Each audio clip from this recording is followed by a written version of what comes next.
बलाहतः वराहरदनो मृत्युञ्जयो व्याघ्राजिनां परः इच्छाशक्तिधरो देवद्रातो दैत्यविमर्दनः शम्भुवक्तिभवः. ಜಗತ್ತನ್ನು ಬೆಳಗಲು ಸೂರ್ಯ ಬೇಕು, ಬದುಕನ್ನು ಬೆಳಗಲು ಪುಸ್ತಕ ಬೇಕು ಎಂಬ ಸಾಲುಗಳನ್ನು ರವೀಂದ್ರನಾಥ್ ಟ್ಯಾಗೋರ್ ಅವರು ಬರೆದಿದ್ದಾರೆ. ಈ ಸಾಲುಗಳನ್ನು ನೆನಪಿಸ್ಕೊಂಡ ನಾನಿವತ್ತು ನನ್ನ ಸ್ಟಡಿನ ಶುರು ಮಾಡ್ತಾಯಿದ್ದೀನಿ. ಸೊ ಎಲ್ಲರಿಗೂ ಶುಭೋದಯ, ಶುಭ ಮುಂಜಾನೆ. Welcome back to my YouTube channel Shri Tej Kannada logs.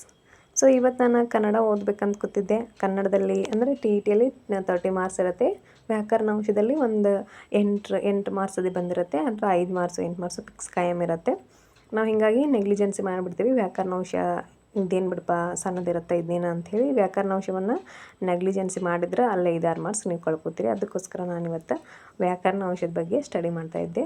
ಇಲ್ಲಿ ಸೈದ್ಧಾಂತಿಕ ಭಾಷಾಭ್ಯಾಸ ಅಂತ ಇದೆ, ವರ್ಣಮಾಲೆ ಇದೆ, ಇಲ್ಲಿ ಸ್ವರಾಕ್ಷರಗಳು, ವ್ಯಂಜನಾಕ್ಷರಗಳು, ಯೋಗವಾಹಗಳು, ಸ್ವರಗಳು, ದೀರ್ಘ ಸ್ವರ, ಪ್ಲುತ ಸ್ವರ, ಇವೆಲ್ಲ ಇವ್ರ ಬಗ್ಗೆ ಎಲ್ಲ ಕೇಳಿರ್ತಾರೆ. ಅಂದರೆ ಅವು ಎಷ್ಟಿದ್ದಾವೆ, ವರ್ಗೀಯ ವ್ಯಂಜನ ಎಷ್ಟು, ಅವರ್ಗೀಯ ವ್ಯಂಜನಗಳು ಎಷ್ಟಿದಾವೆ ಅಂತ ಕೇಳಿ ಕೆಳಗೆ ನಿಮಗೆ ಸಂಖ್ಯೆಗಳನ್ನು ಕೊಟ್ಟಿರ್ತಾರೆ. 4, 5, 6 ಹಿಂಗೆ ಕೊಟ್ಟಿರ್ತಾರೆ. ನಾವು ಕನ್ಫ್ಯೂಷನ್ ಮಾಡ್ಕೊಂಡಿರ್ತೀವಿ, ಹೌದಾ? ಅದಕ್ಕಾಗಿ ಯಾವುದನ್ನು ನೀವು ಓದ್ಕೋಬೇಕಾದ್ರೂ ನೀಟಾಗಿ ಕ್ಲಿಯರಾಗಿ ಓದ್ಕೊಳ್ರಿ. ಕನ್ನಡ ವ್ಯಾಕರಣಾಂಶಕ್ಕೆ ಬೆಸ್ಟ್ ಬುಕ್ಸ್ ಅಂತಂದ್ರೆ ನನ್ನ ಪ್ರಕಾರ 6ನೇ ತರಗತಿಯಿಂದ 10ನೇ ತರಗತಿಯಲ್ಲಿ ಕನ್ನಡ ಪಠ್ಯ ಪುಸ್ತಕದಲ್ಲಿ ಬರುವಂತಹ ವ್ಯಾಕರಣಾಂಶಗಳನ್ನೇ ಏನಿರುತ್ತೆ ಅದನ್ನೆಲ್ಲನೂ ನೀಟಾಗಿ ಒಂದು ಸೈಡಿಗೆ ಬರೆದಿಟ್ಕೊಳ್ರಿ. ಅಂದರೆ ನೋಟ್ ಮಾಡ್ಕೊಳ್ಳಿ, ನಿಮ್ಮದೊಂದು ಸಪ್ರೇಟಾಗಿ ಕನ್ನಡ ವ್ಯಾಕರಣ ಅಂತೇಳಿ ಒಂದು ಬುಕ್ಸ್ ಮಾಡಿ ಬುಕ್ಸಲ್ಲಿ ಎಲ್ಲ ನೀಟಾಗಿ ಬರೆದಿಟ್ಕೊಳ್ಳಿ. ಅದ್ರ ಬಗ್ಗೆನೇ ಜಾಸ್ತಿ ಕೇಳ್ತಾರೆ, ಹೌದಾ? ನಾನು 2020ರಿಂದ 2024ವರೆಗೂ ನಾನು TET ಬರಿತಾಯಿದ್ದೀನಿ. 4 ವರ್ಷ ಆಯಿತು. ನಾನು ಅಬ್ಸರ್ವ್ ಮಾಡಿದ ಹಾಗೆ 6ನೇ ತರಗತಿಯಿಂದ 10ನೇ ತರಗತಿಯಲ್ಲಿ ಆಲ್ಮೋಸ್ಟ್ ಆಲ್ 10ನೇ ತರಗತಿ ಮೇಲಿನ ಕ್ವಶನ್ಸನ್ನೇ ಕೇಳ್ತಾರೆ. ಬುಕ್ಸಲ್ಲಿರೋ ಕ್ವಶನ್ಸನ್ನು ನಾನೆಲ್ಲನೂ ನೋಟ್ ಮಾಡಿ ಇಟ್ಕೊಂಡಿದ್ದೀನಿ. ಅಂದರೆ 10th ತರಗತಿಯಲ್ಲಿ ಯಾವ ಕ್ವಶನ್ ಬಂದಿತ್ತು ಅನ್ನೋದನ್ನೆಲ್ಲ ನಾನು ಆಮೇಲೆ ತೋರಿಸ್ತೀನಿ ನಿಮಗೆ. ಇಲ್ಲಿ ಪದಗಳ ಅರ್ಥ ಇದೆ, ಹೌದಾ?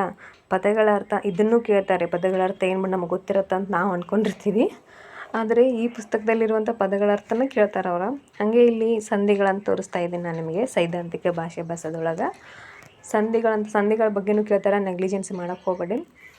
ಸಂಧಿಯಲ್ಲಿ ಉದಾಹರಣೆ ಕೊಟ್ಟ ಇದು ಯಾವ ಸಂಧಿ ಉದಾಹರಣೆ ಹಿಂಗೆಲ್ಲ ಕೇಳ್ತಿರ್ತಾರೆ. ಇಲ್ಲೆಲ್ಲ ಉದಾಹರಣೆಗಳದಾವಲ್ಲ, ಇವ್ರದೊಳಗಿನ ಉದಾಹರಣೆಗಳನ್ನು ಅವರು ತೊಗೊಂಡು ಕೇಳ್ತಾರೆ, ಬೇರೆ ಯಾವುದಕ್ಕೆ ಕೇಳಲ್ಲ ನನ್ನ ಪ್ರಕಾರ. ಮತ್ತು ನೀವು ಯಾವುದೇ ಅನಸೂಯ ಪರಿಗಿ ಬುಕ್ಸ್ ಆಗಲಿ ಮತ್ತು ಯಾರ್ದು ಬುಕ್ಸ್ ಓದ್ತಿರ್ತಲ್ಲ ಓದ್ಕೊಳ್ಳಿ, ಪರವಾಗಿಲ್ಲ.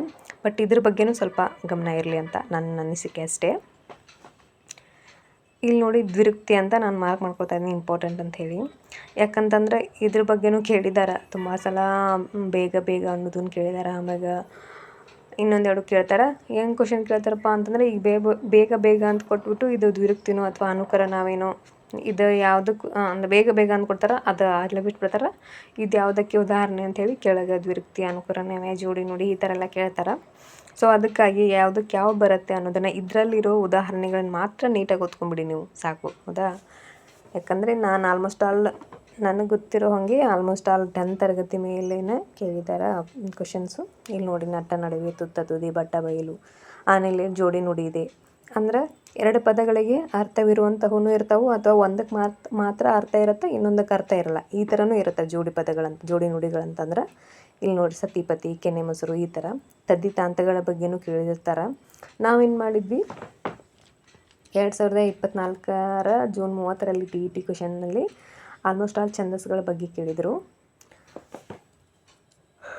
ನನಗೆ ಸ್ವಲ್ಪ ಪಿತ್ತಾದಂಗಾಗಿತ್ತು, ಅದಕ್ಕೆ ನಮ್ಮ ಮನೆಯವರು ಒಂದು ಟ್ಯಾಬ್ಲೆಟ್ ಕೊಟ್ಟರು ಪಿತ್ತಿಂದು, ತೊಗೊಳ್ಬೇಕು ಅಂತ. ಇಲ್ಲಿ ನೋಡಿರಿ, ಇಲ್ಲಿ ಕ್ರಿಯಾಪದಗಳ ಬಗ್ಗೆ ಕೇಳಿರ್ತಾರೆ. ಇಲ್ಲಿ ನಾನು ಹಾಕ್ಕೊಂಡಿದ್ದೀನಿ, ಮಾರ್ಕ್ ಮಾಡಿದ್ದೀನಿ ಇಂಪಾರ್ಟೆಂಟ್ ಅಂತೇಳಿ. TET 2022, ಹೌದು, 2022ರಲ್ಲಿ ಇದರ ಮೇಲೆ ಕ್ವಶನ್ಸ್ ಬಂದಿತ್ತು, ಹೌದಾ? ಅಕರ್ಮಕ ಧಾತು ಯಾವುದು, ಸಕರ್ಮಕ ಧಾತು ಯಾವುದು ಅಂತ. ಇಲ್ಲಿ ನೋಡ್ರಿ, ಅವ್ಯಯಗಳ ಬಗ್ಗೆನೂ ಕೇಳಿದರು. ಅಂದರೆ ಸಾಮಾನ್ಯಾರ್ಥ ಕಾವ್ಯ ಮತ್ತು ಅನುಕರಣಾವ್ಯಯಗಳು, ಭಾವಸೂಚಕ ಕಾವ್ಯಗಳ ಬಗ್ಗೆನೂ ಕೇಳಿದರು.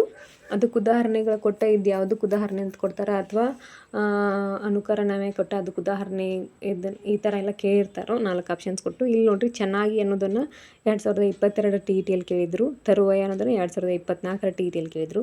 ಇಲ್ಲಿ ನೀವು ಗಮನಿಸ್ಬೋದು, ಸಾಮಾನ್ಯಾರ್ಥ ಕಾವ್ಯ ಅಂತ ಇದೆ, ಅದಕ್ಕೆ ಉದಾಹರಣೆ ಅಂತ ಕೊಟ್ಟಿದ್ದಾರೆ. ಚೆನ್ನಾಗಿ ಕೊಟ್ಟಿದ್ದಾರೆ, ತರುವಾಯ ಕೊಟ್ಟಿದ್ದಾರೆ, ಹೌದಾ? ಯಾಕಂದ್ರೆ ಆಲ್ಮೋಸ್ಟ್ ಆಲ್ ನಾನು ಸಜೆಸ್ಟ್ ಮಾಡೋದಿಷ್ಟೇ 6ನೇತಿಯಿಂದ ಹಿಡಿದು 10ನೇ ತರಗತಿಯಲ್ಲಿ ಬರುವಂತಹ ಕನ್ನಡ ಪಠ್ಯಪುಸ್ತಕನ ತೊಗೊರಿ. ಅದರೊಳಗಿರೋ ಬರುವಂತಹ ವ್ಯಾಕರಣಾಂಶಗಳನ್ನು ನೀಟಾಗಿ ನೋಡ್ಕೊಳ್ಳಿ. ಇಲ್ಲಿ ಅಲಂಕಾರ ಇದೆ, ಆಗಲೇ ಮಾತಾ ರಾಜವಾನ ಗಣಗಳ ಬಗ್ಗೆ ಕೇಳ್ತಾರೆ. ಅಲಂಕಾರದೊಳಗೆ ಶಬ್ದಾಲಂಕಾರ, ಉಪಮಾಲಂಕಾರ ಈ ಥರ ಎಲ್ಲ ಕೇಳಿರ್ತಾರೆ. ಇಲ್ಲೊಂದು ನೃತ್ಯಾನುಪ್ರಾಸ ಅಂತಿತ್ತು, ಅದಕ್ಕೆ ಉದಾಹರಣೆ ನಾನು ಮಾರ್ಕ್ ಮಾಡ್ಕೊಂಡಿದ್ದೀನಿ.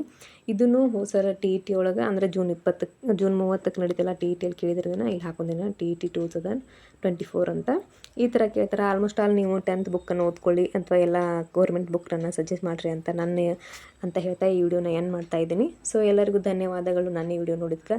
ಸೊ ಲೈಕ್ ಮಾಡಿರಿ, ಕಮೆಂಟ್ ಮಾಡಿರಿ ಮತ್ತು ಸಬ್ಸ್ಕ್ರೈಬ್ ಮಾಡೋದನ್ನು ಮರಿಬೇಡ್ರಿ. ಟೇಕ್ ಕೇರ್ ರೀ, ಮತ್ತೆ ಸಿಗ್ತೀನಿ ಮುಂದಿನ ವಿಡಿಯೋದಲ್ಲಿ. Thank you all.